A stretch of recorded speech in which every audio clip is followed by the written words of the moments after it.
जब सगे बेटे ने अपनी बूढ़ी और लाचार माँ को एक एक दाने के लिए मोहताज कर दिया और इस भयंकर गर्मी में उसे घर से धक्के मार कर निकाल दिया, तो उस निर्दयी बेटे को यह नहीं पता था कि मई के अंत में बन रहे दुर्लभ लक्ष्मी नारायण राजयोग ने उस बेसहारा माँ की किस्मत में राजपाट लिख दिया है। जब ब्रह्मांड के इस सबसे बड़े राजयोग ने अपना चमत्कार दिखाया, तो वह घमंडी बेटा उसी माँ के पैरों में गिरकर एक एक पाई के लिए भीख मांगने लगा। मई महीने की वह चिलचिलाती दोपहर जिस किसी जलते हुए रेगिस्तान से कम नहीं थी। अरमान आसमान से आग बरस रही थी और धरती तवे की तरह खौल रही थी। उसी तपती हुई दोपहर में 65 वर्षीय सावित्री देवी हवेली के दालान पर पड़ी अपनी प्यास से तड़प रही थी। उनके होंठ सूख कर कांटों की तरह चुभ रहे थे और शरीर पसीने से लथपथ था। भीतर वातानुकूलित कमरे में उनका इकलौता बेटा वैभव और उसकी क्रूर पत्नी विशाखा ठंडे शरबत का आनंद ले रहे थे। सावित्री देवी ने अपने कांपते हाथों को जोड़कर अपनी सूखी और फटी हुई आवाज में पुकारा, बेटा वैभव, बहू, मुझे एक घुट पानी दे दो, मेरा गला सूख रहा है, मेरे प्राण निकल रहे हैं। कमरे का दरवाजा झटके से खुला और विशाखा किसी क्रोधित नागिन की तरह फूंक मारती हुई बाहर निकली। उसके हाथ में उबलते हुए गर्म पानी का एक लोटा था। उसने वह खौलता हुआ पानी सावित्री देवी के पैरों के पास जमीन पर दे मारा, जिससे गर्म छींटे उनके छिले हुए पैरों पर पड़े। प्यास लगी है महारानी को? मुफ्त की रोटियां तोड़ तोड़ कर तुम्हारा पेट नहीं भरता, जो अब दिन भर पानी पानी चिल्लाती रहती हो? इस घर में तुम्हारे लिए न अन्न का एक दाना है और न ही पानी की एक बूंद। सावित्री देवी अपनी बहू के इन जहरीले शब्दों को सुनकर भीतर तक टूट गई। उन्होंने अपने ही बेटे वैभव की तरफ एक उम्मीद भरी नजर से देखा, जिसे उन्होंने अपना पेट काट कर पाला था। लेकिन वैभव के चेहरे पर अपनी जन्मदात्री के लिए रत्ती भर भी दया नहीं थी। उसने आगे बढ़कर अपनी बूढ़ी माँ की कलाई को निर्दयता से पकड़ लिया। विशाखा बिल्कुल सही कह रही है, तुम इस घर पर एक बोझ बन चुकी हो। तुमने जिंदगी भर हमें गरीबी के सिवा दिया ही क्या है? आज मैं एक बहुत बड़ा व्यापार शुरू करने जा रहा हूँ और तुम्हारे इस मनहूस चेहरे को देखकर मेरा सारा काम बिगड़ जाता है। वैभव ने सावित्री देवी को इतनी जोर से धक्का दिया कि वह सीधा हवेली की चौखट के बाहर दबती हुई सड़क पर जा गिरी। उनके माथे से खून की एक पतली धार बहने लगी। निकल जाओ इस घर से और खबरदार दो दोबारा इस चौखट पर कदम रखने की हिम्मत की, जाकर किसी मंदिर के बाहर कटोरा लेकर बैठ जाओ। दरवाजा उनके मुंह पर भयानक आवाज के साथ बंद हो गया। सावित्री देवी के पास एक छोटी सी फटी हुई पोटली के अलावा कुछ नहीं था। उस पोटली में उनके स्वर्गीय पति की एक पुरानी तस्वीर और कुछ सड़े गले कागजात थे। वे उस भयंकर धूप में अपने खून से लथपथ माथे के साथ नंगे पैर सड़क पर घसीटती हुई चल रही थी। वे चलते चलते शहर के प्राचीन नारायण मंदिर की सीढ़ियों पर आकर बेहोश हो गई। जब उनकी आंखें खुली तो सूरज ढल चुका था और मंदिर को वयोवृद्ध पुजारी उनके माथे पर चंदन का लेप लगा रहे थे। पुजारी जी एक अत्यंत सिद्ध और ज्ञानी महापुरुष थे, जो अपने सामने पंचांग और ज्योतिष के ग्रंथ खोलकर बैठे थे। उन्होंने सावित्री देवी की दुर्दशा देखकर एक गहरी सांस ली और अत्यंत रहस्यमयी स्वर में कहा, बेटी, तुम्हारे अपनों ने तुम्हें भले ही इस तपती आग में धकेल दिया हो, लेकिन ब्रह्मांड के गृह नक्षत्र आज करवट ले रहे हैं। यह मई का अंतिम सप्ताह है और आकाश मंडल में एक ऐसा अत्यंत दुर्लभ लक्ष्मी नारायण राजयोग बन रहा है, जो सदियों में एक बार आता है। सावित्री देवी ने अपनी सूखी आंखों से पुजारी जी की तरफ देखा। पुजारी जी ने पंचांग के पन्नों पर अपनी उंगली रखते हुए एक ऐसी भविष्यवाणी की, इसे सुनकर वहां खड़े हर इंसान के रोंगटे खड़े हो गए। इस मई के अंत में 4 राशियां वृषभ, सिंह, तुला और कुंभ ब्रह्मांड की सबसे बड़ी लॉटरी जीतने वाली राशि है। स्वयं भगवान नारायण और माता लक्ष्मी इन 4 राशियों के जीवन से दरिद्रता का समूल नाश करने वाले हैं। और बेटी, तुम्हारी राशि तुला है। तुम्हारे दुखों की रात अब समाप्त हो चुकी है। सावित्री देवी को इन बातों पर विश्वास नहीं हुआ। वे तो एक एक दाने को मोहताज थी। उनका राजयोग से क्या वास्ता। तभी अचानक मंदिर के प्रांगण में एक महंगी सरकारी गाड़ी आकर रुकी। उसमें से शहर के सबसे बड़े सरकारी बैंक के मुख्य अधिकारी और कुछ बड़े वकील उतरे। वे किसी को पागलों की तरह ढूंढ रहे थे और उनके हाथों में एक पुराना दस्तावेज था। अधिकारी ने सावित्री देवी को देखा और उनके पास रखी उस फटी हुई पोटली में से झांक रहे एक पुराने मुड़े हुए कागज पर उनकी नजर पड़ी। वह अधिकारी दौड़ता हुआ आया और सावित्री देवी के चरणों में गिर पड़ा। माता जी, हम पूरे शहर में आपको ढूंढ रहे हैं कि आपके स्वर्गीय पति ने 30 साल पहले BSNL के कोई सरकारी बॉन्ड खरीदा था। सावित्री देवी ने कांपते हुए हामी भरी और अपनी पोटली से वह पुराना कागज निकाल कर दे दिया। सर अधिकारी की आंखें खुशी और अचरज से फटी की फटी रह गई। माता जी, यह कोई मामूली कागज नहीं है, यह उन खदानों का मुख्य मालिकाना हक है।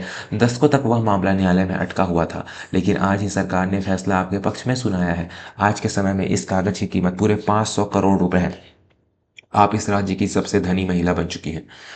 यह सुनते ही सावित्री देवी की रूह कांप उठी। पुजारी जी की वह भविष्यवाणी, वह लक्ष्मी नारायण राजयोग और मई के अंत का वह चमत्कारी समय, सब कुछ एक परम सत्य बनकर उनके सामने खड़ा था। नियति ने उनके दुख के आंसुओं को मोतियों में बदल दिया था। दूसरी तरफ वैभव और विशाखा का लालच उन्हें विनाश के उस भयानक दलदल में ले गया जहां से वापसी का कोई रास्ता नहीं था। मई के उसी अंतिम सप्ताह में जब सावित्री देवी का राजयोग शुरू हुआ, तब वैभव की कुंडली में साक्षात राहु और शनि का भयंकर प्रकोप छा गया। अहंकार और रातों रात अमीर बनने की अंधी हवस में वैभव ने अपना पूरा पुश्तैनी घर, व्यापार और विशाखा के सारे जेवर एक विदेशी सट्टेबाजी कंपनी में लगा दिए। उसे लगा कि वह उस संपत्ति कंपनी का सबसे बड़ा हिस्सेदार बन जाएगा, लेकिन महज 3 दिनों के भीतर वह विदेशी कंपनी करोड़ों रुपए लेकर रातों रात देश से फरार हो गई। वैभव का सब कुछ, उसकी एक एक पाई उस भयंकर धोखे में डूब गई। जिन क्रूर साहूकारों से उसने कर्ज लिया था, उन्होंने घर में घुसकर वैभव को जानवरों की तरह पीटा। विशाखा जो अपनी रेशमी साड़ियों पर इतराती थी, उसे बालों से घसीटकर हवेली के बाहर फेंक दिया गया। हमारा एक एक रुपया ब्याज समेत चुका देना, वरना हम तुम्हारी खाल खींच लेंगे। साहूकारों ने हवेली पर अपना ताला जड़ दिया। नियति का सबसे खौफनाक और सच्चा अन्याय देखिए। जिस तपती हुई सड़क पर, जिस भयंकर धूप में उन्होंने अपनी बूढ़ी माँ को धक्के मारे थे, आज वे दोनों पति पत्नी उसी सड़क पर लावारिस भिखारियों की तरह पड़े थे। कई दिनों तक उन्हें अन्न का एक दाना नसीब नहीं हुआ। वे कूड़ेदान से झूठा खाना ढूंढकर खाने को मजबूर हो गए थे। भूख और लाचारी से तड़पते हुए वे शहर के एक बहुत बड़े और भव्य अन्न क्षेत्र में पहुंचे, जहां हजारों गरीबों को मुफ्त भोजन बांटा जा रहा था। वैभव और विशाखा धूल में सने हुए फटे कपड़ों में भिखारियों की पंक्ति में जमीन पर बैठ गए। उनके सामने खाली पीतल पत्तल रखी थी और वे गिड़गिड़ा रहे थे, भगवान के नाम पर कुछ खाने को दे दो, 3 दिन से पानी की एक बूंद भी नहीं पी है, हम तड़प कर मर जाएंगे। तभी इस विशाल पंडाल में एक अत्यंत शालीन, गंभीर और रूह को चीर देने वाली आवाज गूंजी। इन भूखों को सबसे पहले भोजन परोसा जाए। मेरे लक्ष्मी नारायण के दरबार में कोई भी खाली पेट नहीं लौटना चाहिए।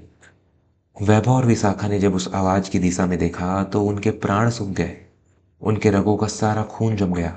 सामने एक अत्यंत भव्य और स्वर्ण जड़ित सिंहासन पर रेशमी वस्त्र धारण किए हुए उसी अन्न क्षेत्र की मुख्य मालकिन के रूप में उनकी अपनी मां सावित्री देवी विराजमान थी।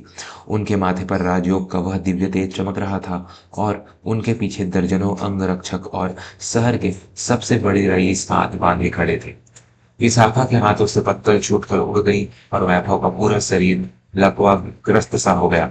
माँ, माता जी, आप यहाँ?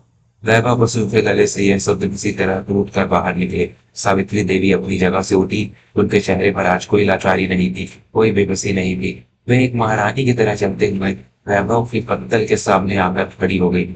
उन्होंने अपने हाथों से एक सोने के कटोरे में ठंडा और मीठा शरबत लिया और वैभव की तरफ बढ़ा दिया।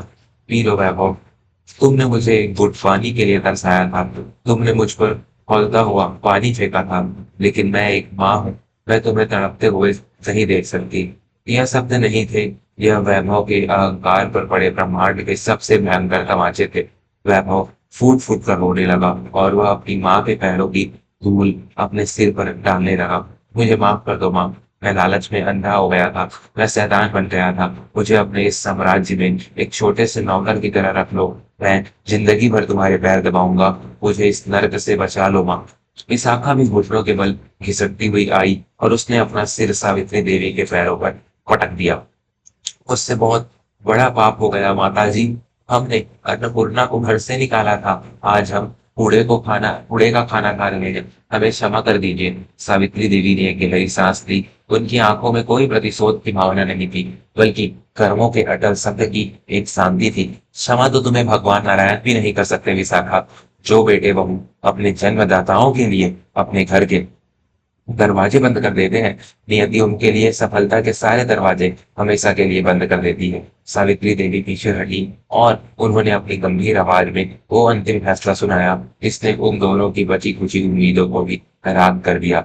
इस अन्न क्षेत्र में तुम्हें आजीवन भर पेट भोजन मिलेगा, क्योंकि यह मेरे ईश्वर का घर है। लेकिन मेरे जीवन, मेरे घर और मेरी संपत्ति में अब तुम दोनों के लिए कोई जगह नहीं है। जिस माँ को तुमने अनाथ बनाकर सड़क पर फेंका था, आज उस माँ ने अपना यह पूरा साम्राज्य इस शहर के अनाथालय के नाम कर दिया है। वैभव की आंखें फटी की फटी रह गई। सावित्री देवी पलटी और बिना मुड़कर देखे अपनी करोड़ों की गाड़ी में बैठकर वहां से चली गई। वैभव और विशाखा उसी धूल भरी सड़क पर बैठे अपनी फूटी किस्मत को कोसते रहे।